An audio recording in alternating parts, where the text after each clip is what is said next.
Hello my amazing people, welcome back again to my channel.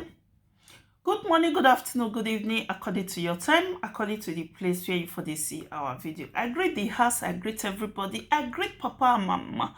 Welcome back to our channel, Real Aproko matter. My people, wait to carry me come at this hot afternoon.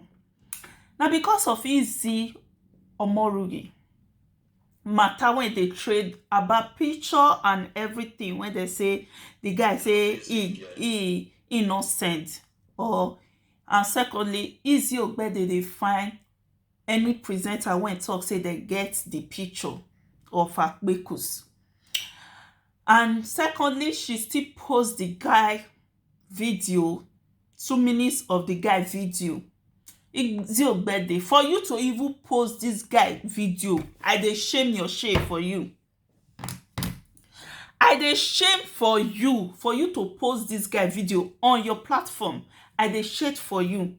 A guy who came out, who called a presenter, your ex-boyfriend, who came out and called a presenter, narrate how your Aprokos be for a presenter, and you can't share that guy.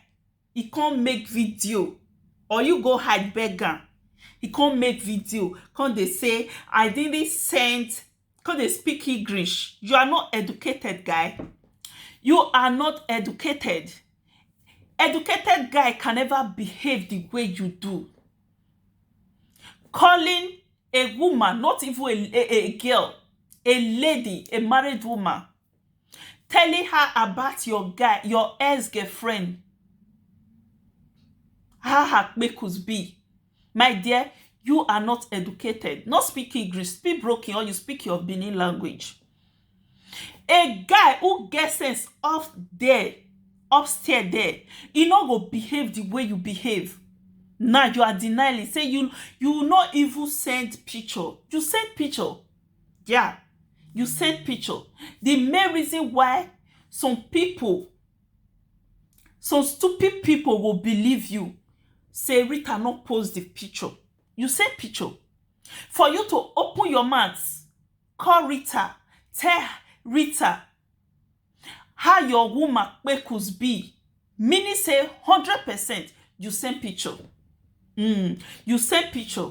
If you not send picture, Rita no come out to tell you send picture. You send picture of your ex-girlfriend Aprokos.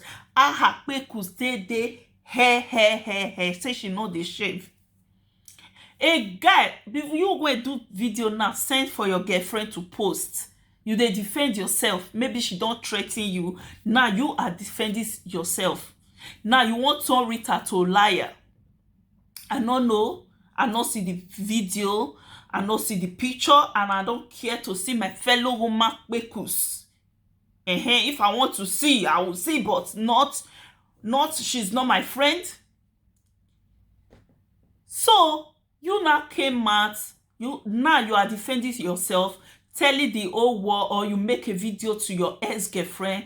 Now make she post. Now you dey defend yourself. Now you dey tell us now, say you not send picture. I wish Rita we are not smart to record you. You first still come out and say I didn't call Rita. I didn't tell Rita anything about you. Guy, you be yeye guy. You be yeye guy. My people, mona listen. And I tell you, easy.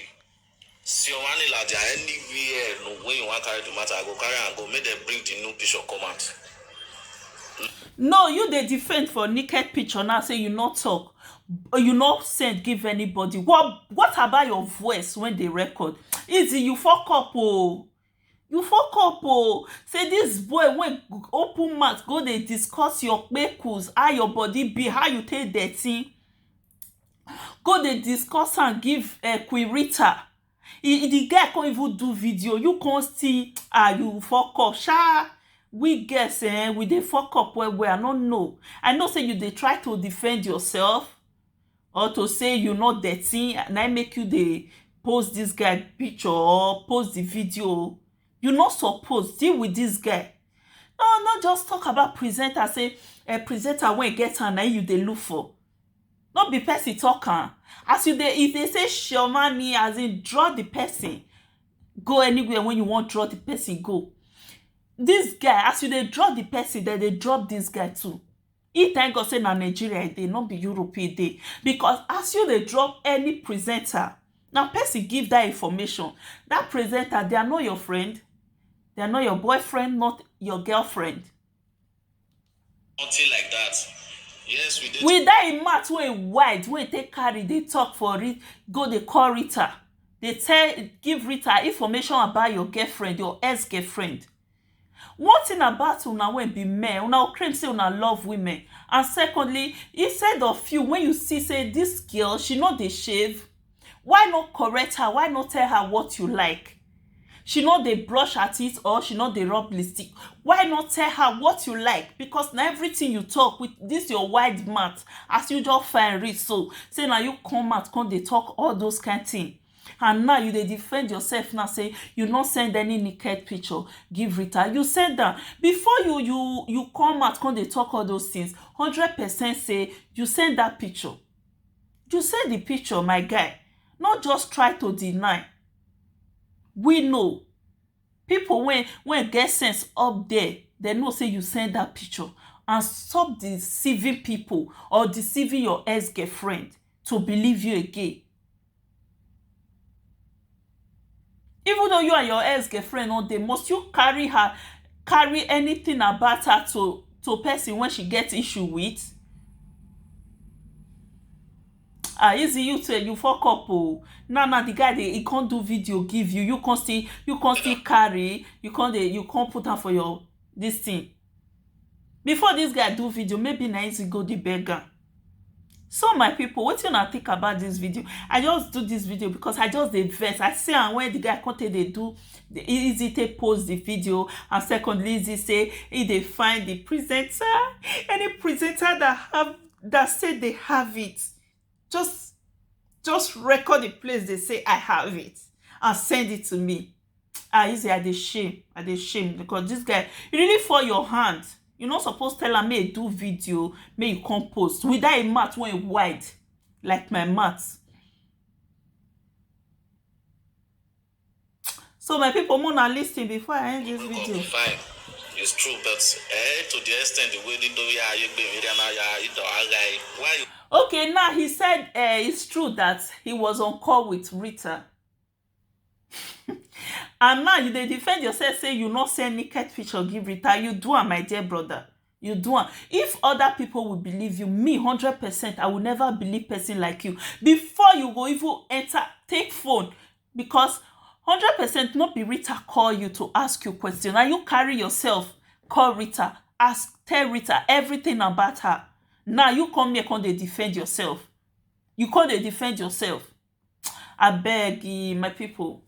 We women, we say we still need to this very smart. I know say all this guy with the way they take they use smart, they sweet talk us, go say we don't fall in love, we just free ourselves.